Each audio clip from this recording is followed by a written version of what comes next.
Parati mo na bang naririnig ang low carb at intermittent fasting? Nagulat ka ba o na-curious sa iba't ibang mga healing and transformation na naganap sa mga taong naglo-low carb at intermittent fasting? Merong from overweight, triple XL, 4XL, ngayon ay nasa medium or small na lang. Meron ding mga marami ng gamot, 10, 11, 12, sobrang dami ng gamot at ngayon halos wala nang iniinom or vitamins na lang yung iniinom nila. Na-curious ka ba kung paano nila ito nasimulan? At gusto mo bang simulan na din yung low carb at intermittent fasting journey? So you are in luck. Kasi today, pag-uusapan natin yung pinaka-updated guide natin kung paano ba magsimula ng low carb at intermittent fasting. So this one is generally for beginners or yung mga nagsimula na before pero hindi successful.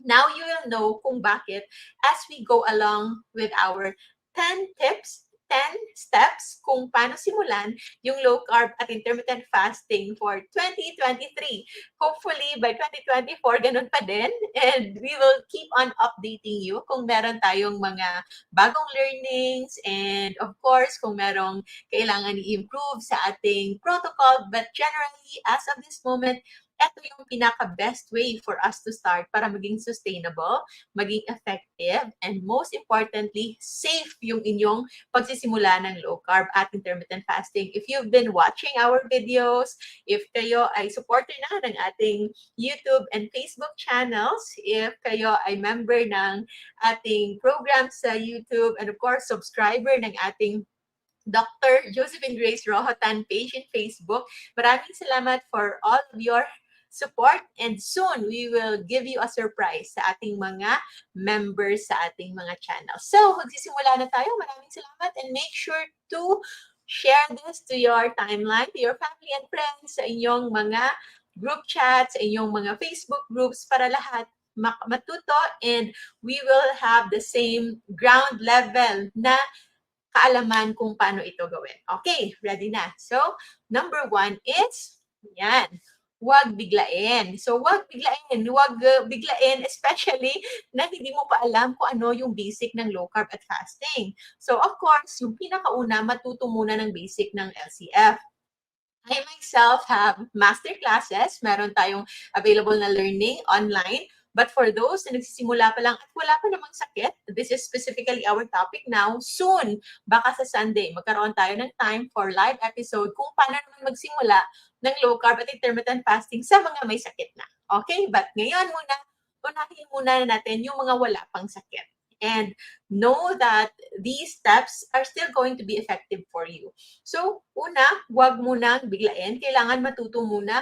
We have a lot of influencers right now, a lot of content creators na from very basic, from very beginners level talaga ay tinuturuan nila kayo from mindset, nandyan sila Kuya Gibo, sila Doc Bryce, si Commander Shi, until sa inyong kitchen. So, nandyan si Mrs. B, nandyan si Anything, si Ninang Anything, and Bata, para tulungan tayo on how to sustain this way of life, no? At sa mga mindset and more learnings dito, Cecil, si Ninong Cecil Abad, and of course, for more scientific explanations, nandiyan din si Sir Marco Reyes, and of course, our very own Dr. Don Alcopra na makakasama natin sa National Low Carb Day on October 1. Si Doc Don po ay isang low carb neurologist na nanggaling sa Mindanao and he will be with us on October 1. So I hope hindi nyo ma-miss yan. So marami na pong available na contents ngayon. Unlike before, no, kakaunti pa lang yung mga nagkakaroon ng platforms na Filipinos when it comes to low carb and fasting, and we are thankful sa lahat ng mga nauna sa atin sa pagpapalaganap ng low carb and fasting dito sa Pilipinas.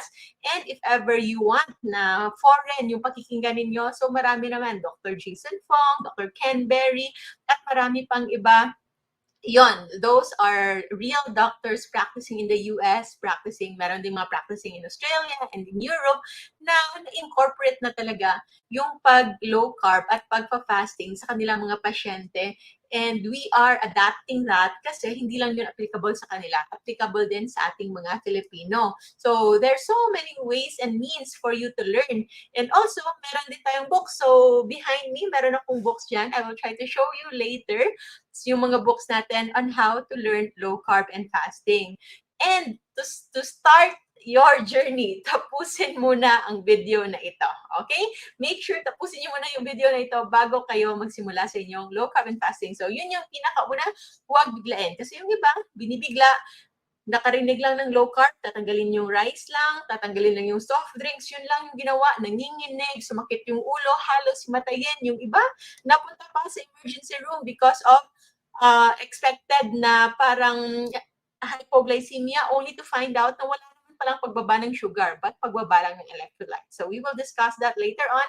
So number 1 na kailangan gawin sa pagsisimula ay huwag itong biglain. Okay? Number 2 is, mag-focus muna sa inyong goal. Ano ba yung goal niyo? Papapayat ba? Gusto niyo bang pumayat lang? Or baka nakapayat na kayo, pero alam niyo hindi kayo healthy. So gusto niyo magka-muscle, especially sa mga bata pa.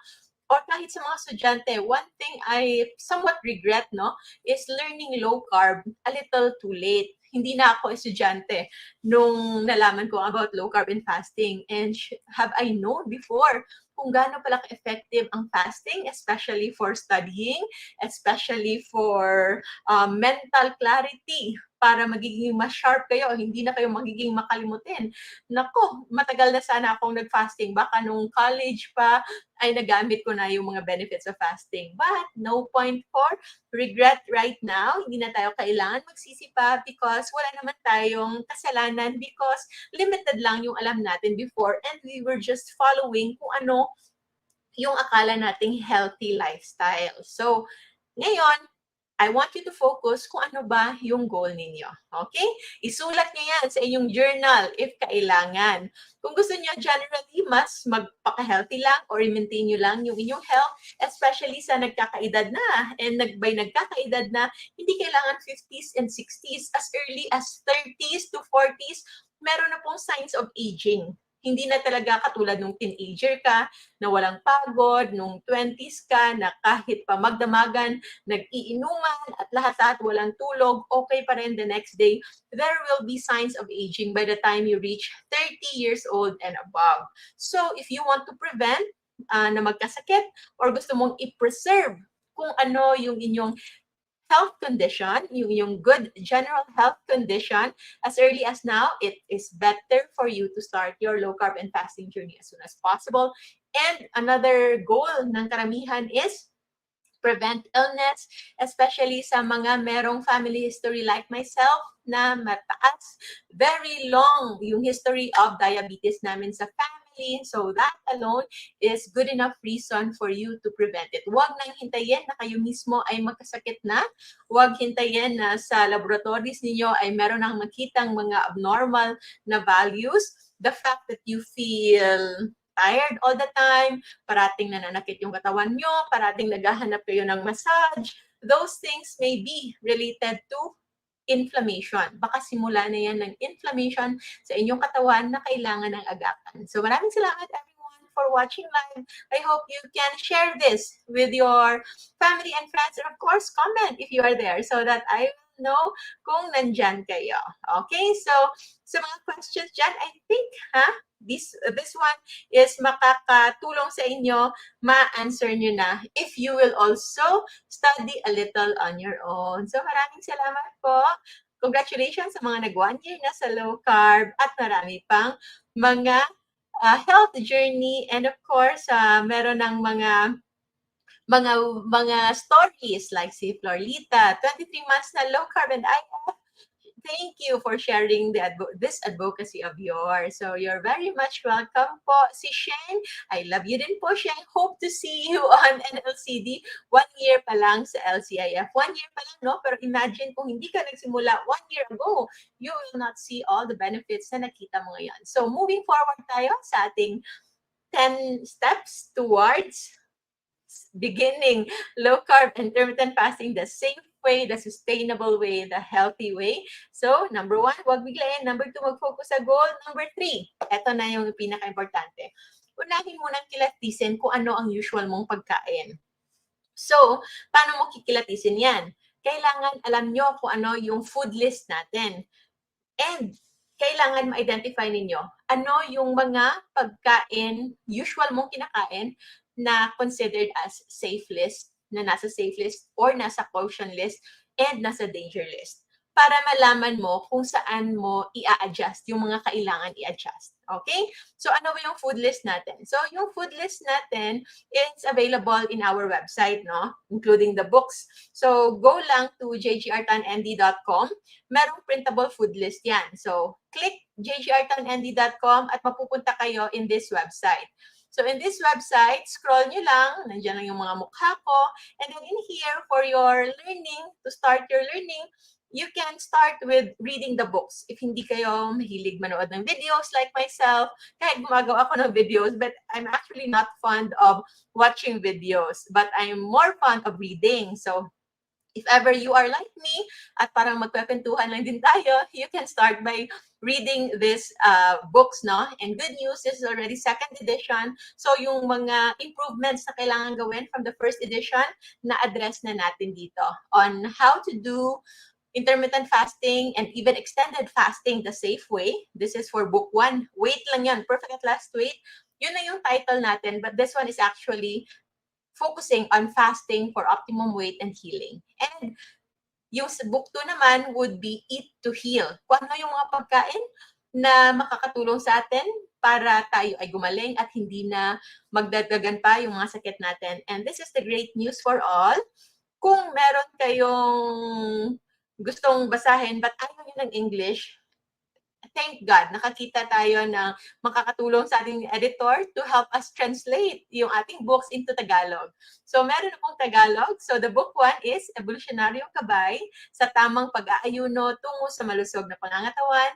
And yung book 2 natin, Perfect Last Health, Kumain at Maghilom. So, usually, Filipino food, that's why yung mga pagkain natin dito is more available here in our setting. So, meron ding ebook kung hindi pa kayo ready ng physical copy if you're fond of just using your gadget. So, scan this QR code para makakuha kayo ng ebook copy. So, in here, for learnings, you can also enroll sa ating lcfmasterclass.org or sumali sa National Low Carb Day this October 1 kasama ng ating mga masasayang mga advocates in low carb. And here, print the JG0 food list here na ngayon ay JGR Tan MD food list na. So this is our food list and I think this is something that you should really know by heart. Okay?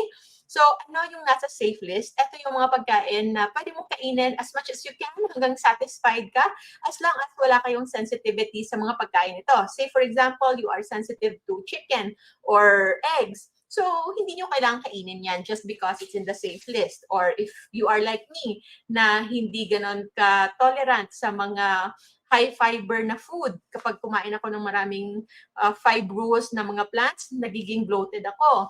Mas nagkakaroon ako ng parang stomach cramps. Mas sumasakit yung aking tiyan. I have this reaction kapag naparami ako ng vegetables. So, know which ones are safe for you at kung ano yung sensitive, kung saan kayo sensitive.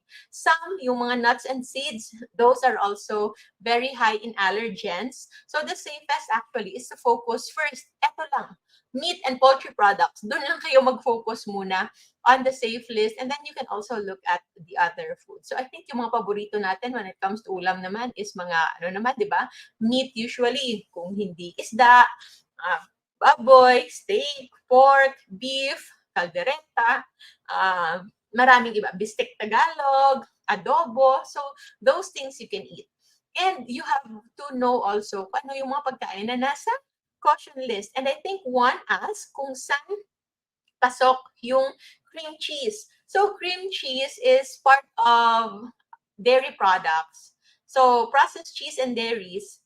So, nandito siya sa ating food list because isa din siya sa maraming allergens because of proteins na nanggaling sa milk. So, not everyone, hindi talaga ganon ka okay sa kanila yung pagkain ng mga cheese and dairies. Okay? So, make sure if you will eat this one, at least, no, yung mga cream cheese, it's more on natural cheeses. Pero yung isang maganda din dito would be to know na hindi kailangan sobra-sobra. And sometimes, low-carb goodies, say for example, a cheesecake na low-carb, mahirap ata sa iba kumuha ng maliit na slice lang. Minsan napaparami. And when you do that, you're already over-consuming your intake of these cheese and dairies na kasi in general, yung milk products is not supposed to be consumed by adults. Hindi talaga siya natural for adults to be consuming milk products kapag malaki na. And sabi pa nga ng OB ko, no, tayo lang yung mga tao, tayo lang yung only species among animal kingdom na umiinom o nagkokonsumo ng milk and milk products na nanggaling sa other species. Yung iba, when they were born, nagdede sila sa kanilang mga mama. So, sa cow, yung aso, unless, di ba, meron naman tayong nakikita yung mga aso, yung ibang aso na naulila, and then inadopt ng cat, or yung cat inadopt ng dog, but those are rare situations. Generally, yung optimal talaga is for us not to consume the milk na hindi galing sa tao din. So that's why milk, especially breast milk, yun lang yung pinaka-safe for humans and only consumed by babies. So if you're not a baby anymore, usually cheese and cheese products will have this side effect. That's why if you think you've been on low carb for so long, kahit pa halos carnivore na kayo, but since still meron kayong belly fat na hindi mawala-wala, or meron pa ring mga pangangate, or meron pa ring mga certain unhealthy na signs, then try to remove your cheese and dairies. Baka yun yung isa sa mga kailangan yung i-improve. So moving forward, the caution list na isa sa mga kailangan i-correct natin would be the fruits, root crops, and starchy foods, and other grains. So merong limit dito if you can just consume 20 to 50 grams of carbs in a day. And make sure na as much as you can also avoid the zero-calorie sweeteners. Marami, I know, na very dependent on soft drinks, on colas and sodas, and they try to replace it with zero-calorie soda, but you have to know that it can trigger addiction, especially sugar and sweet addiction. So, I know I have my closest family na umiinom pa rin from time to time ng mga zero-calorie sodas and sugar, but they already are responsible enough to know kung ano yung effect nito. So, that's why if merong time that they don't feel well. And I think that's also the reason why mas madali ka minsan mawawala sa landas, mas madali kang madapa. You can say yes to a little carbs, to a little sweets, to a little sugar, because you are already in that sugar addiction na phase. So when you put yourself in that situation, mahirap makawala. So for me, it is important for you to know na kahit pa hindi sila nag-spike ng insulin, kahit pa hindi sila nagpapataas ng yung blood sugar, but it can trigger that addiction or unhealthy na mga unnatural na mga cravings sa utak mo, wherein you will be prone to say yes sa mga unhealthy foods na dapat sana iwasan na. But if you have a clearer mind, most likely, mas madali kayong makaka-say no sa mga unhealthy habits, unhealthy things that will jeopardize your healing journey. So, you have to know, read this one, madali lang to. It just looks so wordy, pero kapag binasa mo to, it will all make sense. Ano yung mga allowed oils and fats, at ano naman yung mga kailangan talagang iwasan, and also, yan, yung pinaka-importante dito would be the danger list na kailangan nating i-avoid. But, I know, may mga panahon talaga, like say for example, nasa abroad ka, or nasa party ka, or nasa kasama ka sa isang loved one mo na you cannot disappoint kasi gusto niyang mag-enjoy kayo ng mga processed foods na ito. So, you don't need to be a killjoy. Kung from time to time, pwede naman. Pero make sure na if you consume them, not more than 10 to 20%. Bakit 10 to 20%? Kasi dapat yung bulk na ating kinakain, mostly at least nasa safe list. So maybe minimum 60% safe list hanggang 80 to 90%. Kung kakain ng mga caution list, maybe nasa 10 to 20% lang din. At yung mga danger list, as much as possible, 0. Kung bata-bata pa, wala pa namang sakit, then maybe you can accommodate as much as 20% of your overall food intake, no? Na nanggaling sa danger list. Like, from time to time, kapag nagpa-order ng milk tea dyan, baka pwede kang magpasabay once a month or kailan merong mga special occasions. But when you are already starting to age, kapag medyo nagkakaedad na, or meron ng mga iniindang sakit, or meron ng sakit, you cannot really go as high as 20% of your food intake na nasa danger list. So you can avoid it as much as you can. So this one, you can download sa ating website na jgrtanmd.com. So yun lang. Remove na natin yan and we will go back to our guide sa pagsisimula ng low carb at intermittent fasting para sa mga wala pang sakit. So, kilatisin. Number 3 natin yan. Kilatisin ang usual na pagkain, especially yung mga paborito mo. I'm sure meron kang paborito na pasok sa safe list. And if you have that, then you can capitalize on that. Invest on that more. Okay? So, like for me, I'm so happy na yung lechon kawali, pork adobo are all in our safe list. So, yun lang, happy na ako. And for condiments naman, I'm so happy na yung vinegar ay pasok din sa low carb. So, asin and mga paminta, yun lang, okay na ako. Okay, so, once na alaman nyo na, nakilatis nyo na kung ano yung usual yung pagkain at alam nyo na by heart kung ano yung food list natin, you can already start with your food elimination protocol. So, ano yung food elimination protocol? Kailangan malaman ninyo kung ano yung kailangan yung i-let go. Okay? Letting go might be a little hard sa beginning, maybe a little challenging, pero if yun yung makakabigay sa inyo ng improvement sa inyong health, sa inyong pamumuhay, then it is best na kayo ay magsimula ng mag-let go ng mga bagay-bagay. Okay? So, ano ang unahin natin let go? So, we can start letting go first of the simple carbs. So, ano yung simple carbs? AKA, also known as simple sugars. So, simple sugars, sugarcane, white sugar, asukal na pula or brown sugar, cocoa sugar. So, cocoa sugar is still sugar. Yun ata yung isa sa mga byproducts ng coconut na high carb. But otherwise, yung mga mature coconut, yung byproducts niya, coconut flour, coconut oil, those are low carb. Pasok yun sa ating safe list. Okay? So the moment you eliminate the simple carbs, yung usually yung mga dessert, yung mga ice cream, yung mga nabibili. So, mga fraps, so honey, na sobrang dami na tayong na-scam noon na we thought honey is healthy. So, honey, it's still sugar. May added lang siya ng mga vitamins and minerals na kakaunti. But it's not enough to compensate yung epekto ng glucose and fructose na nasa honey. So, that's why it's still healthier if you eliminate it altogether. Okay?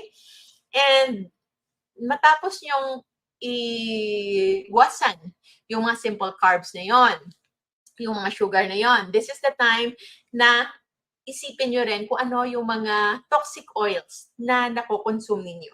Okay, so toxic oils, it can vary from caution and danger list. So mga danger list talaga yung mga margarine, vegetable lard, yung mga seed oils, rapeseed oil, linseed oil, na ngayon daw ang linseed oil na gamit sa industrial use or for painting.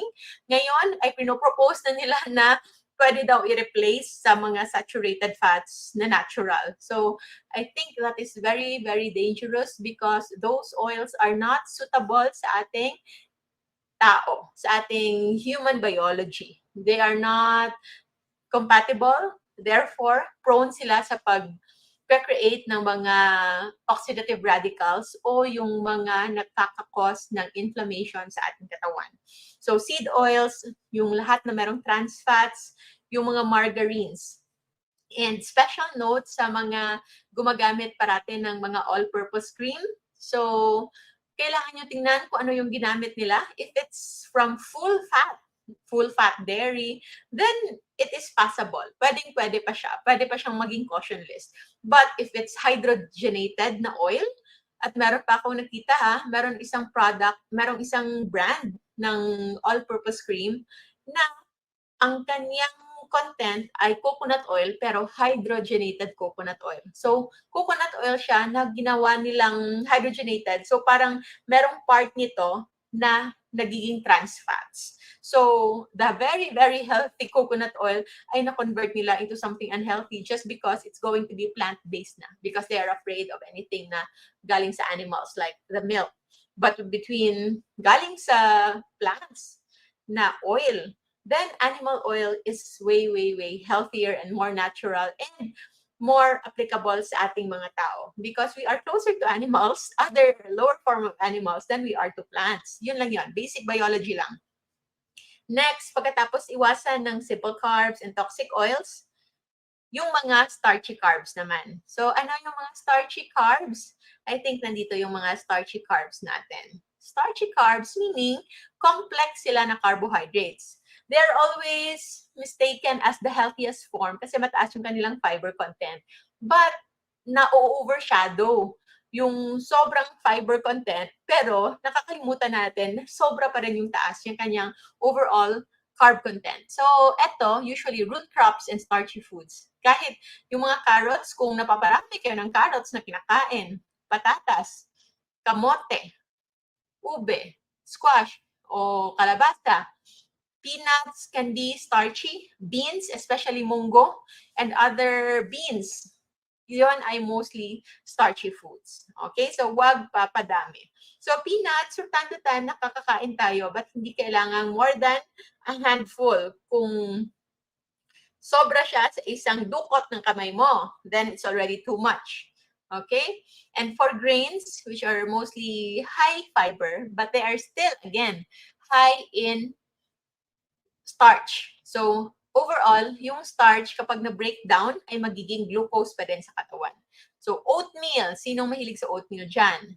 Wheat, corn, rice, quinoa, at kung ano-ano pa. The problem with quinoa, and also sa mga gumagamit ng shirataki rice, na dried shirataki rice with rice flour, iba-iba naman eh. Meron akong nakita ata yung gamit nila tapioca flour, which is still starchy, but I think it's a little less as compared to rice flour. So, be careful. Kasi baka kapag nakain kayo ng shirataki rice na merong totoong rice na halo, na halos 50% ay totoong rice, baka magkaroon kayo ng mistake na just because it's low carb, you will eat a lot. Baka mas mabuti pang kumain na lang kayo ng regular rice. Kasi baka kung regular rice yung kinain ninyo, malilimit lang kayo sa 1/4 cup or half cup. Pero dahil inisip nyo na it's low carb, but meron pa rin component ng regular rice, ay baka napa 2 cup or nakapa 3 cup kayo. So, be mindful of that. Okay? So, those things are what we call starchy carbs. And also, sa processed foods, sa processed foods, processed meats, this is something that I'm also guilty. Kasi from time to time, ito yung pinaka nakakakain ko talaga in caution list. So, bacon, usually ganon. Meron naman para mga homemade na corned beef, the one I consume. But you have to be careful if ito ay maraming preservatives. So, if the nitrate content is also high, those can be improved. This is the only time I will say this, no? I think this is the first time that I will say this. If napaparami kayo ng pagkain ng mga low-carb pero processed foods, then this is the time that you can benefit from taking vitamin C or ascorbic acid. Because ang nagbe-build up, yung caution na parating sinasabi whenever you take processed foods is you will have a lot of salt and a lot of nitrates in your body. Okay? Kalimutan ko, nitrates or nitrites. So, those preservatives that they put para mas ma-preserve ito. So, salt, wala naman tayong problema dyan. But those nitrate contents can build up in our body that can cause inflammation, but that can be scavenged. Pwede siyang ma-eliminate sa katawan natin with, of course, fasting and at the same time, vitamin C. So if you are prone to eating or consuming processed foods, then you might, na low carb ha, then you might want to add vitamin C. Kahit any ordinary na ascorbic acid lang, it can already help. Kahit yung tag-piso or 2 piso lang na ascorbic acid tablet, that can already help. Okay? So, if ever magpo-processed foods kayo, at least yung low carb, yung more on meat. So that's why if I do processed foods, yun, yung bacon, yung corned beef, yung nakikita mo talaga na real meat siya. So at least yun, or ham. Ham na hindi processed ham, hindi yung merong flour, but yung real sliced ham. So at least the preservatives there, it's very, very minimal, especially when you do fasting altogether. Okay? So, thank you so much, Marife. Meron pa lang ganito. Hindi ko alam na meron ganito. Super sticker. Wow! May ganyan. Thank you, Marife. It's the first time I see that. Maraming salamat. So, ano ang sabi ni Ma? Sige. Maliit na pasasalamat po, Doktora. Ano kayong maliit na pasasalamat? That's so cute naman. Maliit na pasasalamat for this one. Ay, thank you po, Mama Rife. 1 year na po sa low carb. Nag-normal na po ang BP ko at pumayat. Nabawasan ng 12 kilograms. Wow! Amazing. Thank you po at sana marami pa kayong matulungan. Thank you so much po, Mama Rife. That's really good. That's really great news, no? So, yung topic natin for today is about beginning low carb the right way kahit sa mga wala pang sakit. But I think Mama Rife can serve as your inspiration na yan. Tingnan nyo. Meron in 1 year time, naging normal na yung BP. Alam naman natin na yung mga nagsasuffer from hypertension, di ba? They have been battling hypertension for so many years na akala natin wala na talagang hope. Plus, the weight, of course, achieving healthy weight. We are not discriminating naman yung mga sa mga overweight, no? Because it doesn't mean na very unhealthy na talaga. But it's always better to optimize your health. Okay? So, meron dito, is it okay not to take statins, cholesterol, LDL slightly high, calcium score 0? So, the calcium score na 0, alam natin, that's good news. And for this naman, try to check. Meron tayong bagong lumabas na article. I think si Sir Marco Reyes and Sir Alan Cura was the one who shared that. And it's a review ng mga, saan ba yun? Ito pala. Blood biomarker profiles and exceptional longevity comparison of centenarians and non-centenarians in a 35-year follow-up. Alam nyo, nakita nila yung mga healthiest ones, they have high level of iron and high level of cholesterol. So, sobrang dami ng findings ngayon. Recent findings, unbiased findings ng mga researchers na walang financial obligation sa mga kung ano-anong nagsusuporta. So, these are honest researches. Nakita nila na high cholesterol, high total cholesterol, and even high LDL is linked with longevity. But together, low glucose, low creatinine, low uric acid, low aspartate, aminotransferase, ito yung mga liver enzymes, alkaline phosphatase, lactate dehydrogenase, yung mga liver enzymes na to, and total iron binding capacity. Associated with reaching 100 years old. So I hope po you will also reach 100 years old. So yan, sige. Tapusin natin. Wala pa tayo halfway. Number 5. Diba? Bago, after food elimination, usually yung tanong, ano na lang yung kakainin ko? Ay bawal lahat. Bawal tinapay, bawal rice, bawal kamote, bawal saging, bawal halos lahat, bawal na lang. So ano yung kakainin natin? This one, taasan ang intake ng healthy fats and proteins. So ano ang healthy fats and proteins? Kaka-grocery ko lang din, is that shrimp, other seafood. So all of those, you can eat as much as you can. Beef, especially yung mga organic. Pork, kung meron kayong source ng free-range na chicken and eggs and pork and beef, all the better. May nagtanong ata, how about yung issue ngayon on antibiotics on meat, no? So, I know, nandiyan talaga yung issue na yan, but that's also the reason why we don't just do low carb. Eventually, we also do fasting together with low carb to eliminate kung ano man yung mga impurities ng mga pagkain na kakain natin. But of course, ideally, in an ideal world, kung meron kayong source na magkukunan yan, i-share nyo sa amin para makabili din kami. Because right now kami, for sustainability sake, the ones available in the nearby, grocery, yun lang din yung ating parating kinakain. So, increase your intake ng healthy fats and proteins na nanggaling sa animal products. I really believe that animals, as much as we love them, pero there are really animals that are part ng ating ecosystem, part ng ating food chain, and they really serve as our food. So as long as they are treated humanely at yung sa kanila, pagpapalaki, and when it's time for them to be converted into food, ay tama naman yung means and ways how it was processed, then for me, it's okay. Okay? So, yan. Taasan ang intake ng healthy fats and proteins. For me, I think the bare minimum would be half kilo of beef, pork, chicken. If you're eating fish and eggs or fish or seafoods, baka kailangan nasa 1 kilo. Kasi mas magaan yung protein component ng seafood eh. So maybe you need more. Or if it's dense na kind of fish, like tuna, although may mga issue na din sa mga malalaking fish of mercury content.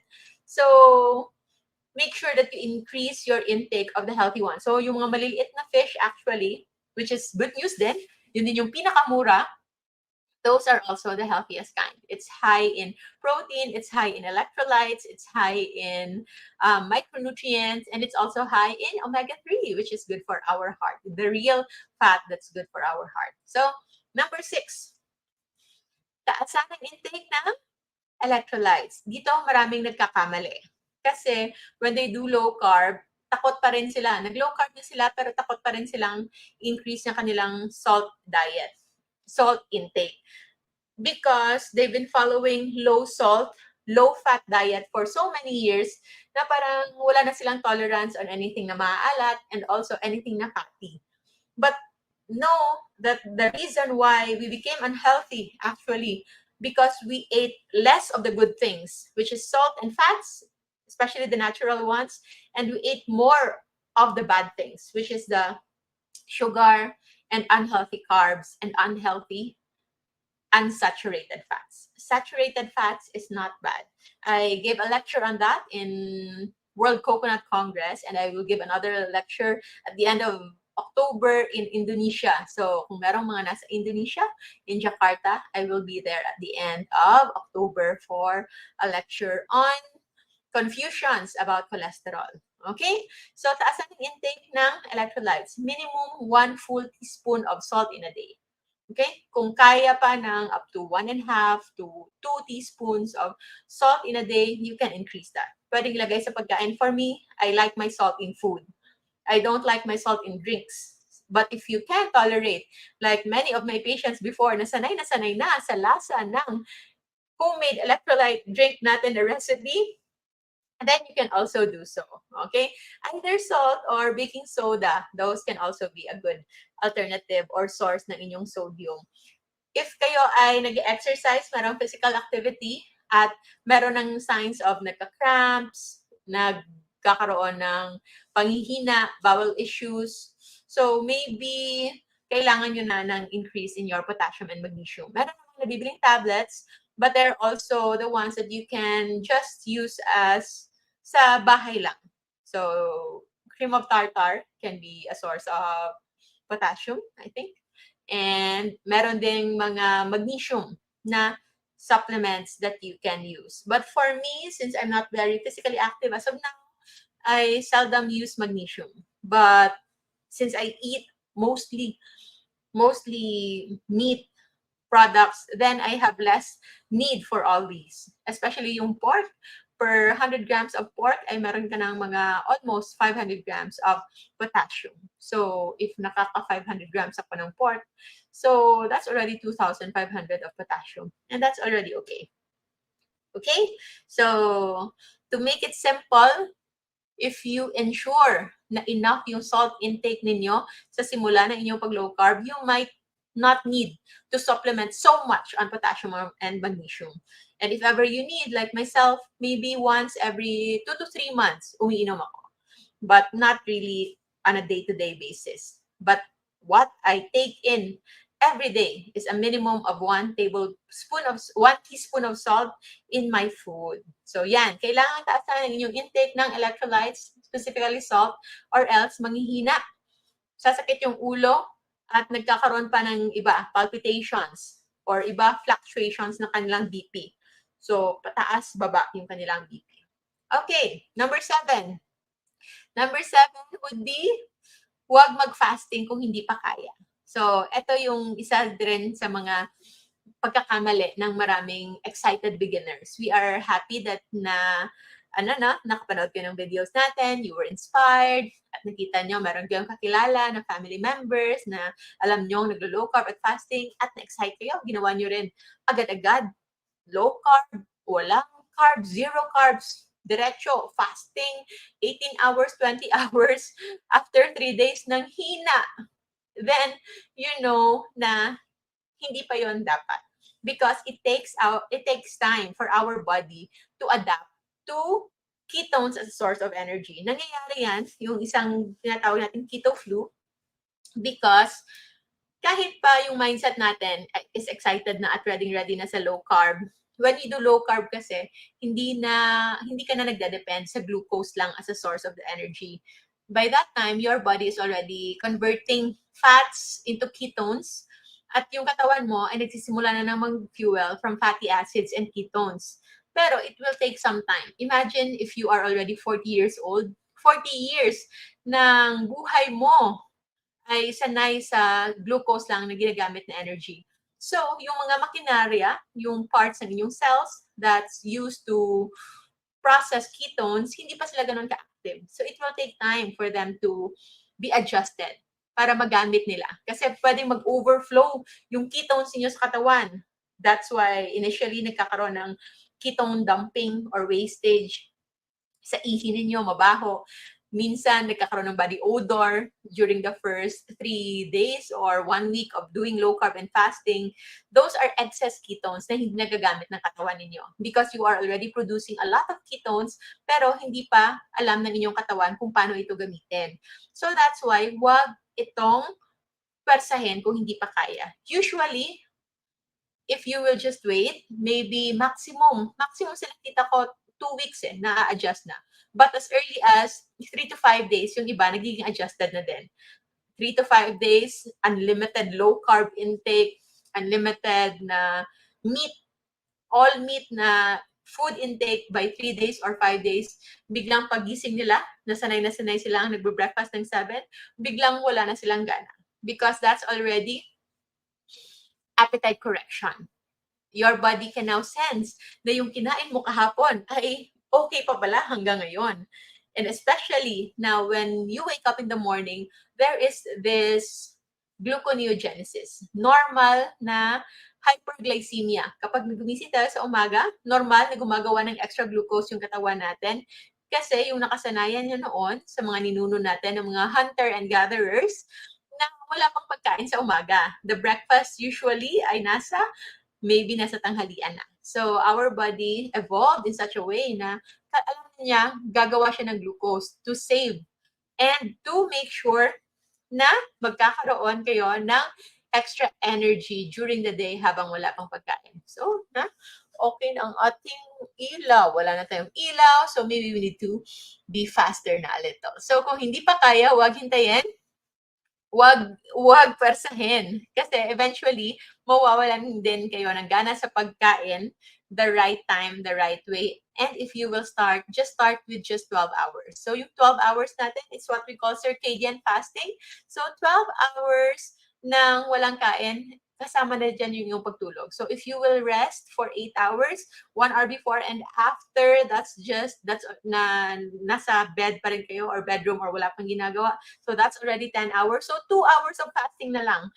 That alone, you can be busy, you can do something productive, and you can already accomplish circadian fasting. Circadian rhythm na to correct your appetite, to correct the metabolic na mga inconsistencies sa katawan ninyo, and hopefully, you will already start improving your hormonal imbalances sa inyong katawan. So just 12 hours. Make sure na yung last intake niyo sa inyong dinner would be minimum of 4 hours. But if you extend it to like 6 hours before your bedtime, all the more much better. But maybe for pregnant like me, so ngayon I still eat even if sundown na because of my need for extra food intake. So sometimes I eat mga 2 to 3 hours before bedtime, but not so much din. Okay, so number 8, malapit na tayo. Expect the expected effects ng low carb fasting. Hindi ko ginawang side effect kasi these effects are not really bad. Kailangan lang ma-recognize natin, hindi lahat bad. Okay? So say for example, smaller stool bulk. Hindi na before kapag nagpupo, sobrang dami.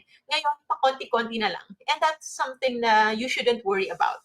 Why you shouldn't worry about it? Because when you eat mostly low carb, especially yung mga sinabi natin number 5, no? Mostly healthy fats and proteins.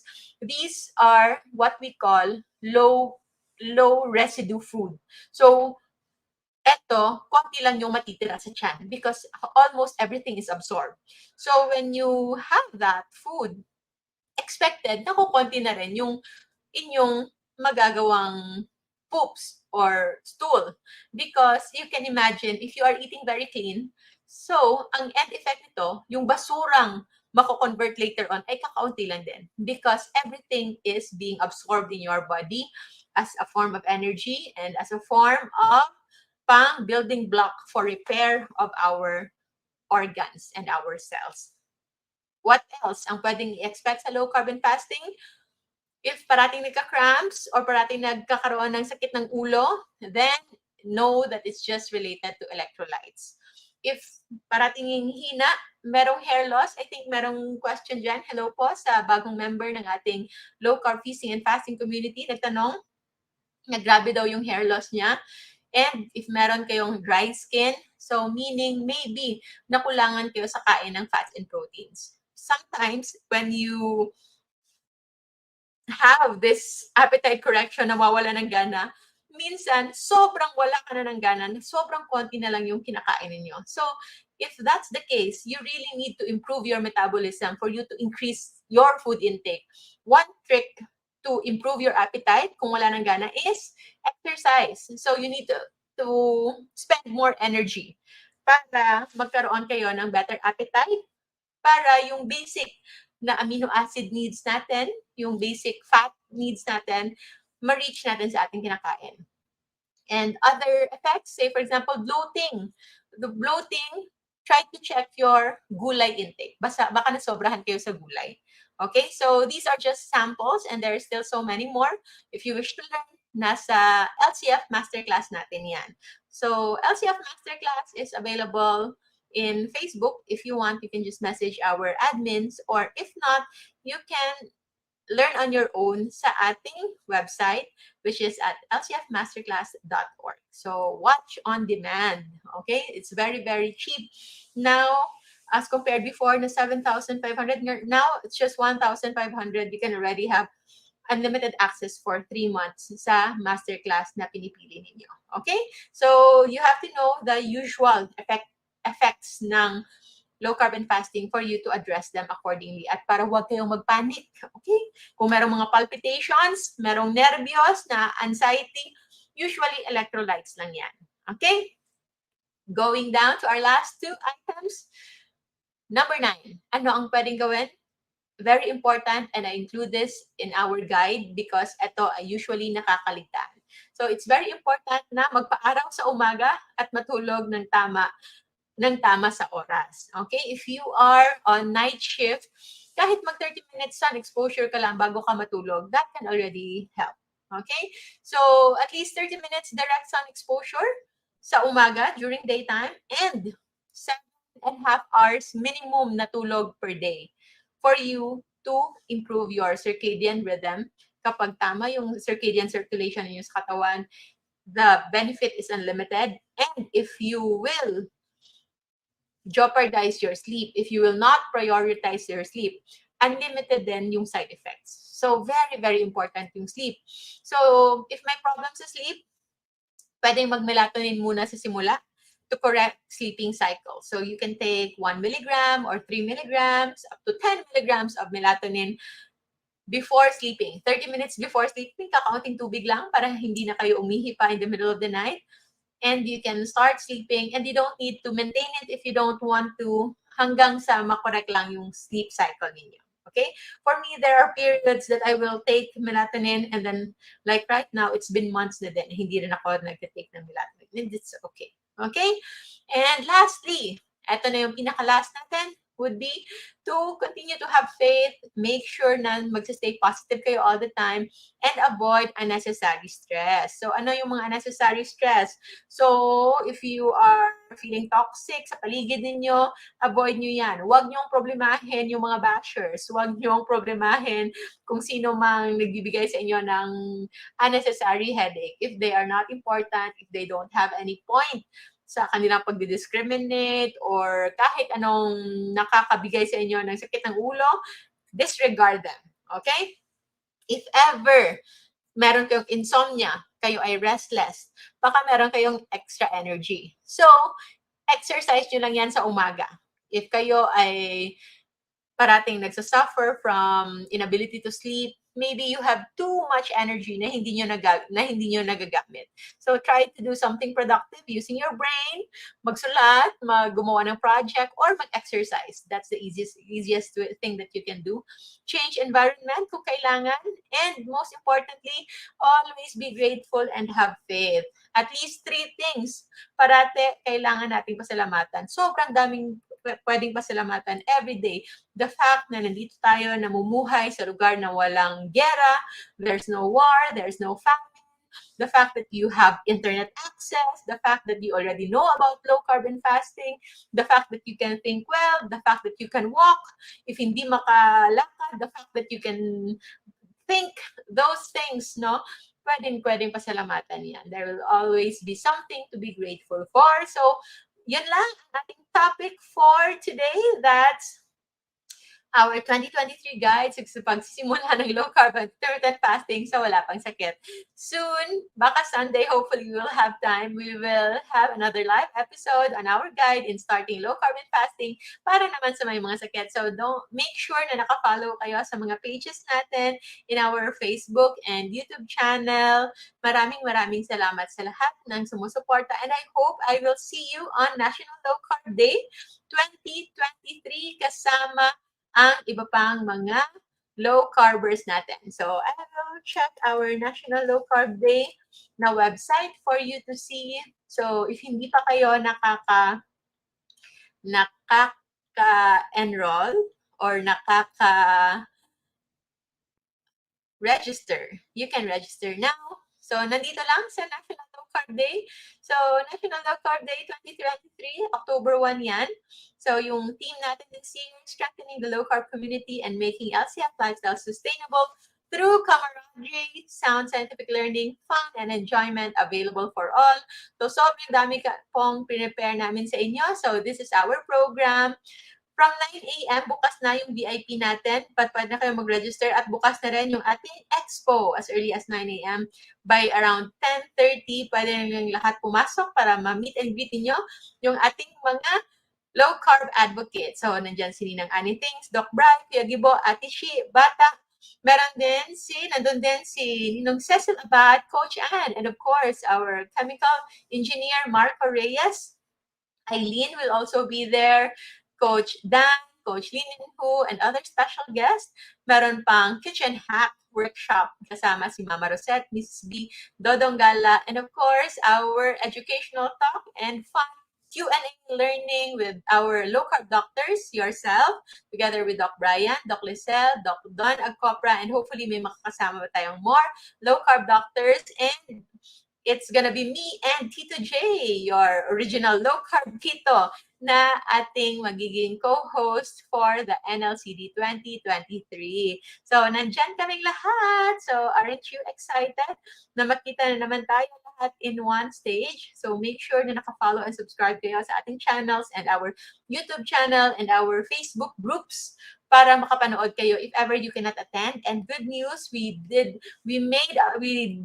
our best talaga to give you the live NLCD for free online because we want you to be a part of the celebration in case hindi kayo makapunta. But of course, sa makakapunta, our Jan ad admission is already it's still ongoing, but our VIP is already fully booked na, no? So, Jan ad admission, don't worry, you will still be treated as VIP. So, yan yung ating mga makakasama on NLCD 2023. So, yan sila. Visit our page, and for those who need to register, click nyo lang to. So, this one, register here, register now. Click nyo lang yan, and you can already fill up. Okay? Nandyan yung ating way on how to do it. If ever nahirapan kayo, then you can just message our admins para matulungan kayo kung paano mag-register we can help you on your own para hindi na kayo mahirapan dyan. Okay? So, yun lang po. Maraming salamat. This is your Doctora, Dr. Josephine Grace Rohatan. Always remember to stay low carb so that we all stay safe. Hello again, Ma'am Marina. See you po. Maraming salamat. Thank you so much. Jay Bautista, meron akong videos on uric acid. Check nyo lang in my YouTube channel. Type my name and then uric acid at makikita nyo yan doon. Okay?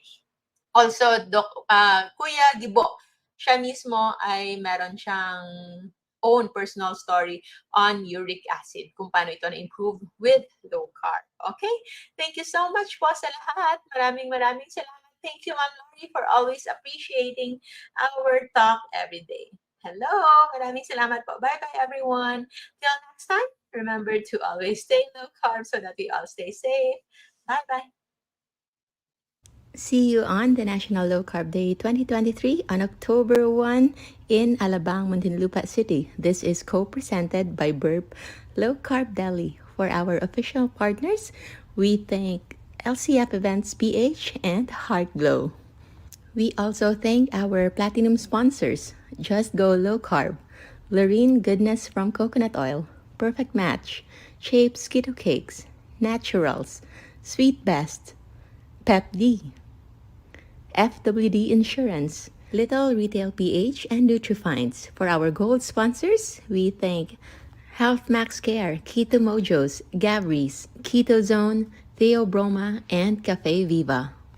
We also thank our silver sponsors and bronze sponsors. See you on NLCD 2023. Stay low carb, stay safe.